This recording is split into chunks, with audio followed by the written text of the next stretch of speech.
Assemblée nationale, les bureaux Vital Kamerhe aura du pain sous la planche quand on sait que c'est un quinquennat de beaucoup d'enjeux.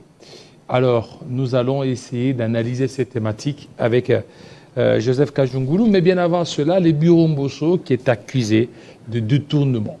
Est-ce qu'il y avait détournement, oui ou non? Et les personnels administratifs commis à l'Assemblée nationale ont-ils été payés régulièrement, oui ou non? Monsieur Kajungulu, bienvenue. Oh, merci Jean-David. Je suis très content de se rencontrer encore dans ces merveilleux plateaux tels que nous l'avons toujours fait pour éclairer la lanterne de l'opinion publique. Comme vous connaissez, nous en avons l'habitude. Je salue tous les capables de l'ACR, Action commune pour la République, avec une mention particulière au capable président Élisée Ntambwe. Entre-temps, je félicite la nomination de Jean-Pierre Mbemba Ngombo Igwe au ministère des Transports. Je félicite Guy Kabombo, moi j'invite à la défense, Jacquemaine Chabani, na intérieur, Constant Moutamba, na justice. Je demande tout simplement pour apaiser tout le monde, tout ce qui se passe avec les personnes vivant avec handicap, ce n'est pas l'œuvre de l'ACR, pas même de son président, capable président. Voilà, et puis c'est l'œuvre de ceux qui veulent juste à chanter les autres inutilement. Mais tout ça, votre président veut avoir ce ministère. Voilà pourquoi il est en train de tirer les ficelles. Le président, vous savez, l'ACR a plus de 25 000 cadres universitaires. Cela veut dire pour nous, on ne peut pas avoir seulement l'ambition de gérer ces ministères-là. Nous, on doit prendre les grands portefeuilles pour amener un changement. Donc ce n'est pas que nous n'arrivons pas. Vous savez, la nomination relève du pouvoir. Ce n'est pas question de peser. Vous savez qu'il y a eu le principe au sein de l'union sacrée. 10 députés valent un poste ministériel. Dit, mais non, mais vous nous, ne valez rien. Nous, on n'a pas eu quelque chose, ce n'est pas du fait de l'ACR, soit de notre regroupement. C'est le pouvoir discrétionnaire du chef de l'État qui nomme. Et il sait quel est le joueur qu'il faut utiliser à ce net moment et quel est l'autre qu'on peut utiliser après. Ce qui me préoccupe, moi, ici, c'est ce que j'avais suivi ici par rapport à la gestion Mbosso. Parce que nous devions vraiment être respectueux de nos monuments, de nos références politiques. Je vous ai dit la fois passée ici, Jean-Marie, Jean-David, excusez-moi, c'est la plus. La fois passée, je vous ai dit, Mbosso est la seule référence politique qui nous est restée dans ces pays. Référence politique. Je l'ai dit parce que depuis Tchibango Tchichikou, Mbosso était disciple de Tchibango Tchichikou et la bonne moralité. Mbosso est en politique depuis 1977. Il n'a jamais été arrêté. Il n'a jamais été interpellé. Pas même pour les détournements d'un euro du denier public. Parce qu'il n'a pas depuis 1977. Non, c'est pas ça. Vous savez, ce que vous appelez aujourd'hui stade de martyr, ça s'appelait stade Camagnola. Ça a été conçu, achevé sous la gestion de Mbosso comme ministre des Sports. Cela veut dire, imaginez quelqu'un qui est en politique depuis 1977. Il n'a jamais été entendu sur le PV d'un OPG. Mais nous connaissons dans ces pays les gens qui brillent aujourd'hui dans des différents postes. Ils étaient devant les instances. Nous sommes juste en train de demander qu'on définisse d'abord. Écoute, définissons seulement lorsqu'on parle de l'union sacrée, c'est l'unité. Lorsque nous sommes dans l'union sacrée, et nous savons que le chef de l'union sacrée, c'est le président de la République, Kampanganzevu, Félix-Antoine Tshisekedi Tshilombo, quand il est là, il a mené, il demande tout le monde d'être dans cette unité, créer cette cohésion pour le bien de notre pays. Mais nous n'allons pas accepter quelqu'un qui passe ici, parce qu'il est du parti du président, l'actuel président de l'Assemblée nationale, Vital Kamerhe, qui je salue en passant, il vous dit les inepties. Il dit Mbosso a laissé les administratifs de l'Assemblée nationale sans les moyens de transport. Ça, c'est un mensonge qu'il faut corriger tout de suite. Et qu'est-ce que j'ai dit en corrigeant? Mbosso, arrivé à la tête de l'Assemblée nationale, il a trouvé l'Assemblée nationale avec 2 véhicules en panne d'ailleurs au garage. Il en a acheté 47. Aujourd'hui, les images, je vous ai envoyé les images, je ne sais pas pourquoi vous ne faites pas défiler ces images ici. Moi, je pensais quand je serais en train de parler, ça pouvait défiler pour défier ces petits messieurs qui est passé ici, dire le bêtise. Nous, non, pas jusque-là, Jusque-là, nous nous réservons. C'est mieux que vous disiez les messieurs. Oui, oui, les messieurs comme vous voulez. Ouais. Nous nous réservons parce que nous sommes vraiment respectueux. Jusque-là, nous jouons à la sagesse et à la retenue. Si seulement ils nous poussent de quitter notre gage et se verser dans l'attaque, nous allons mettre vraiment la dignité de tout le monde au vu du public et ça ne sera pas bien parce que nous avons besoin de l'unité dans ce pays.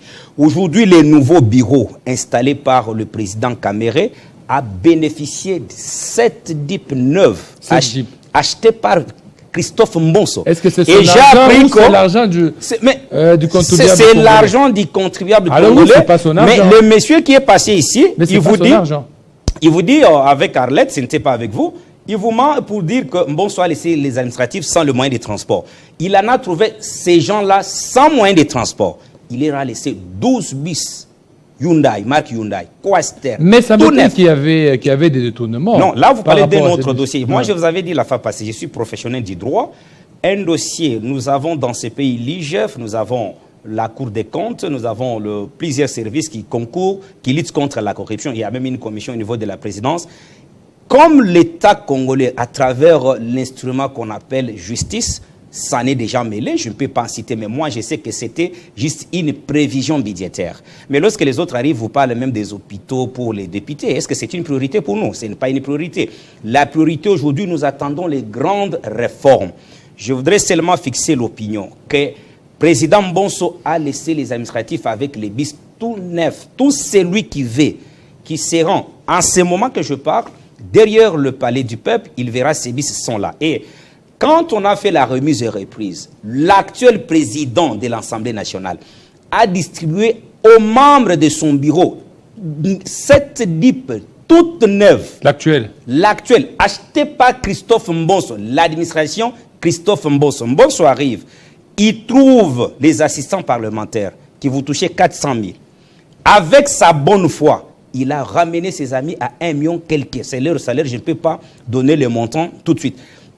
Vous voyez comment il a mené les choses. Et quand il arrive, il trouve que les administratifs, la façon dont ils fonctionnaient, ce n'était pas une administration propre pour une Assemblée nationale. Mais quand quelqu'un passe ici, il vous dit non, il a laissé les administratifs sans bis. Mais quand on donne à votre président et tous les membres du bureau, toutes neuf.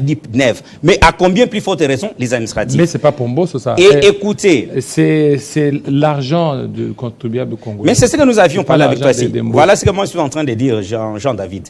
Mbonso arrive, il trouve une loi montée déjà au Sénat qui octroyait même aux étrangers la jouissance du sol et du sous-sol non à 9 ans renouvelable.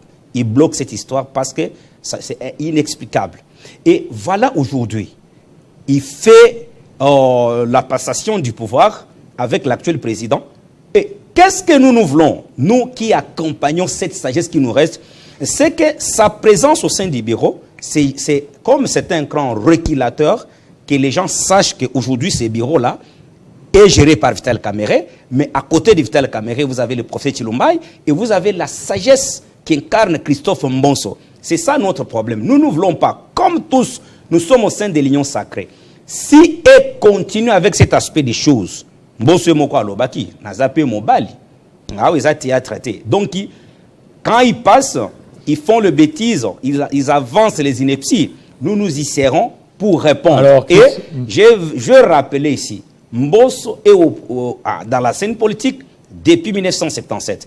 Il n'a jamais été entendu par aucun OPG. Mais nous savons qu'il y a les politiciens qui ont été devant les juges, condamnés, patati patata, comme professionnels du droit. Lorsque la personne est acquittée, moi je suis dans ces bains-là. C'est ce qu'on appelle le méandre du droit. Dans ces méandres, j'accepte, la personne devient innocentée et innocente. Alors, pour moi, point de besoin de pouvoir ressasser son passé. Mais moi, je n'ai pas cité qui que ce soit ici. Oui, mais quand vous je dis tout simplement qu'aucun individu ne vienne pas vous mentir ici, qu'on a laissé les administratifs sans bis. Ça, c'est un mensonge. Voilà nous, d'abord en tant qu'ACR, Action Commune pour la République, et l'équipe qui accompagne la sagesse de Mbonso, parce que je demande à tous les jeunes de la RDC, depuis que le Congo est Congo, la seule référence politique qui est restée dans ce pays s'appelle Christophe Mbonso. Que faire? Nous attendons de ces bureaux un contrôle recouré. Oui, avant que vous arriviez là, ouais. Qu'est-ce qui s'est passé dans son bureau? Oui, voilà encore une bêtise. Un hibou était dans ce bureau-là. Jean David. Les hiboux. Merci beaucoup pour ces Voilà rappels. pourquoi Vital Kamerhe a refusé de siéger dans ce bureau. Il faut fixer l'opinion une fois pour toutes. Lorsqu'il y a eu l'élection du bureau définitif, j'étais au Palais du Peuple. Et Vital Kamerhe n'a pas refusé les bureaux Mbonso pour n'importe quelle raison.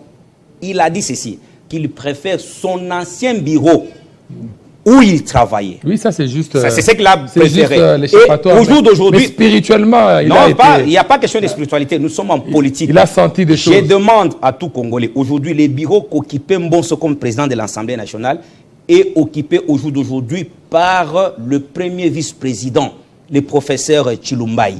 C'est lui qui occupe ces bureaux-là. S'il y avait les mystiques là-dedans, lui ne pouvait pas en occuper.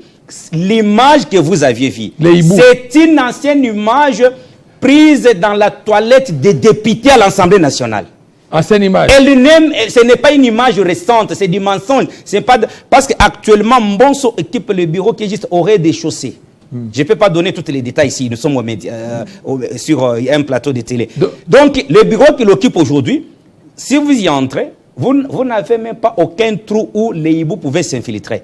Cette image est dans la toilette. Et quand c'est prise, nous y étions. Nous avions même vu de nos propres yeux. C'est dans la toilette des députés. Mais on vous dit, parce qu'il y a aussi les tireurs de ficelles, hein, les gens qui n'aiment pas voir Mbonso parce que c'est un bon conseil du chef de l'État, ils ne veulent pas voir Mbonso à côté de Félix. Mais rassurez-vous que parmi tous les collaborateurs du chef de l'État, Mbonso est dans la première ligne des conseils du chef de l'État. Parce qu'il est dans le mysticisme. Non, ce n'est pas ça. Écoute, tu sais, moi je suis chrétien. Moi, toi tu es pasteur, moi je suis chrétien. Moi je pense que faire la politique, nous avons Joseph, vous êtes chrétien comme moi. Joseph est passé premier ministre en Égypte en tant que chrétien. Nous avons Daniel qui a transcendé 4 royaumes, de Nabucodonosor jusqu'au roi Astartés. Donc 4 royaumes. Cela veut dire quand vous avez Christ en vous, vous êtes plus que... Mais je vous dis tout simplement pour éclairer l'opinion que les hiboux qu'on appelle en lingala, Hesulunkutu, n'a pas été trouvé dans les bureaux de Christophe Mbonso. Ça c'est évident. Mais moi je voulais lancer seulement l'appel. C'était les combats, on est passé au primaire. Mais voilà, le primeur a fait passer Vital Kamerhe. Mais quand nous sommes allés aux élections, je peux dire effectives, quand nous sommes passés aux élections effectives, Mbonso a plus de voix que Vital Kamerhe. Ce n'est pas mon problème ici. Admettons, réfléchissons en absurde. Si c'était tout simplement que les jours des élections effectives, c'était la concurrence, Mbonso serait président de l'Assemblée nationale aujourd'hui. Non, c'est raisonnable. Ne refusez pas parce que vous aviez vos salons, peut-être à la proximité avec ses amis. Menjoli, c'est les meilleurs élus de vous. Non, Menjoli, à quel poste? Rapporteur. Je parle du président. Je parle du président. Écoutez, parce que... Il y a l'enjeu quand... Écoutez, vous savez que de l'autre côté, ils ont mobilisé même l'opposition en leur faveur. Mais ils sont en deçà de Christophe Mbonso. Oui, le contexte... Ça doit être noté. Le contexte est tout à fait différent. Comment? Le contexte est différent parce que si c'était au niveau de la présidence, peut-être il devait y avoir autre chose. Alors, il ne faut pas comparer le contexte. En plus, là, il a été élu en tant que deuxième vice-président. Vous défendez ou bien vous me posez des questions? Je vous pose des questions. Oui. Parce que lui, c'est au niveau de deuxième vice-président. Non, il n'avait pas de concurrent. Non, écoute.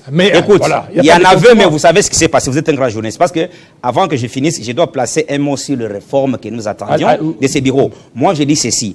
Ces jours-là, si c'était les élections, donc d'une manière définitive, en concurrence, M. Modeste Bati, Vital Kamerhe et le patriarche Mbonso, les patriarches allaient passer président de l'Assemblée nationale. Pourquoi lui et puis, lorsqu'on a eu ces élections, pourquoi il a refusé? Il a refusé quoi? Il a refusé qu'il y ait une concurrence sur son poste. Le principe... Moussa Niamoussi était là. Non, écoute. Il devait accepter Moussa. Je pense que vous me posez des questions. N'affichez pas l'attitude de quelqu'un qui défend un camp. Vous devez être neutre, comme vous l'avez toujours été. Je vous pose des questions. Mais c'est ce que j'ai dit. Moi, pour moi, j'estime que ces bureaux-là, à la présidence, tout comme à la première, deuxième vice-présidence, Mbonso a eu plus de voix que ces deux chefs, je peux le dire, selon l'ordre. Mais à mon avis, ce qui me préoccupe, Mbonso, on lui doit du respect.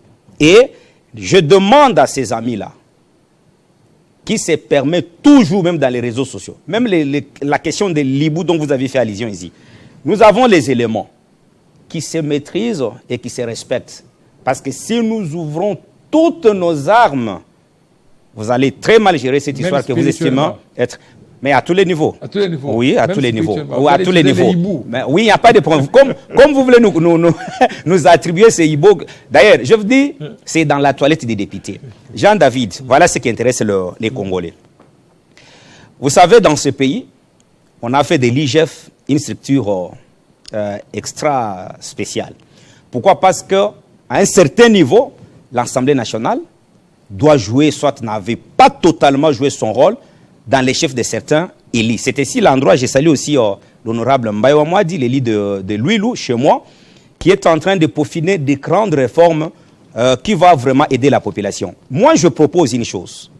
Je demande au nouveau bureau et à la nouvelle Assemblée nationale de travailler en collaboration avec l'excellence ministre d'État pour insérer dans notre arsenal juridique ce que j'appelle le parquet financier. Parce que le parquet financier va jouer un grand rôle entre la Cour des comptes, l'IGF et tous les services liés au contrôle. Au jour d'aujourd'hui, et quand vous avez le parquet financier, ça permet, parce qu'il y a le monsieur Landa pose la question. Des réformes de Constant Moutamba. Je ne dis pas de constat, moi je ne parle pas de constat, je dis que ce sont les réformes que je propose. Non, parce que vous parlez du ministre d'État. C'est ce que je demande, que le ministre d'État travaille en collaboration avec l'Assemblée nationale. Parce que si ça venait de lui, ça s'appellerait projet. Si c'est l'un des députés qui peut proposer, c'est une proposition. C'est qu'est-ce que moi je demande? Si on a un parquet financier, et aussi dans notre arsenal juridique, qu'on ajoute ce que j'appelle les juges d'instruction. Lorsque vous avez les juges d'instruction comme en France, ça vous épargnerait dans des histoires, on amène la personne à Makala, après avoir été condamné aux premières instances, aux deuxième instance, après, on vient laver totalement la personne. Parce que les juges d'instruction vont suivre les dossiers du début jusqu'à la fin. Ils se présentent à l'audience une seule fois et ça, à partir de la première audience, que le ministère public, les magistrats du parquet, continue avec les audiences. Les juges d'instruction auraient déjà tout fait. Tel avait détourné. Non, il n'a pas détourné. Il a tous les éléments. Et aussi notre réforme. Vous voyez aujourd'hui, pour qu'on puisse investir les gouvernements, j'apprends qu'il y a l'argent qui est sorti. On est en train de courtiser les députés. Maintenant, comme les jeunes femmes, hein, on les courtise vraiment. Acceptez quand même qu'on investit les gouvernements. J'ai vu Vital Kamerhe récemment. Moi, je pense que tout ça, c'est un passe-temps. Pourquoi? Si nous réformons, soit si nous changeons la Constitution, on peut donner au président de la République le pouvoir d'investir le gouvernement par son ordonnance. Et ça s'est fait dans d'autres pays. On investit parce qu'aujourd'hui, le président prêtait serment il y a 5 mois passés. Judith Soumino Toulouk, à l'excellence la première ministre, il y a 1 mois, 2 mois et demi, nous n'avons pas les gouvernements. Et lorsqu'on va investir les gouvernements, il faut attendre qu'ils constituent leur cabinet, tout ça, ça nous prend du temps inutilement. Et c'est l'une des raisons qui pousse aux gens de dire qu'on change cette constitution. Pour nous, le réforme proposé par nous, et puis supprimer les Sénats, supprimer les assemblées provinciales. Parce qu'aujourd'hui, Jean-David, quand vous regardez par exemple les Sénats, quel est l'apport du Sénat dans la vie quotidienne de notre peuple? C'est rien du tout. En principe, le Sénat devrait être l'écran régulateur entre les assemblées provinciales et les gouvernements provinciaux. Mais toutes les provinces ont connu l'instabilité notoire jusqu'au jour d'aujourd'hui. C'est ainsi que nous nous demandons que le ministre d'État, actuel ministre de la Justice, s'en occupe et au besoin, en tant que républicain, on entrera en contact avec toutes ces structures, cela veut dire le ministère de Justice et l'Assemblée nationale, pour proposer toutes ces réformes. Revenons à l'Assemblée nationale. Nous sommes, je me répète, je me récapitule, nous sommes au sein de l'union sacrée. Nous évitons tout simplement qu'il y ait la division, soit que les gens utilisent ces pions pour déstabiliser les autres. C'est ce que nous n'allons pas permettre. Christophe Mbonso est là, pas du fait de sa volonté, la volonté des députés qui l'ont élu massivement et la volonté du président de la République. Parce que le président, tous ceux qui composent ces bureaux-là, ils sont là du fait de l'acceptation du président de la République. Et je lance l'appel aux dirigeants de ces partis politiques. Je pense que Nous nous connaissons dans ces pays. Lorsqu'il y avait ici l'état de siège, un responsable de ces partis-là est passé pour dire que c'est un échec. Mais aujourd'hui, parce qu'ils ont eu les portefeuilles les meilleurs d'ailleurs, ils ont eu une institution qui est l'Assemblée nationale, tous ils sont en train de parler le langage pour courtiser les chefs de l'État. En politique, je vais fixer les choses. Cette image, c'est ce qui caractérise ce qui sera 2028. Alors, je ne voudrais pas que ceux qui sont à côté du chef de l'État, par l'opportunisme, puissent chercher à déstabiliser les Congolais de souche comme les Christophe Mbonso. Dans ces veines coule le sang congolais, de Lualaba jusqu'à dépasser Mwanda-Siou, à Mbakasongo. Cela veut dire les veines de Mbonso coulent le sang congolais 100%.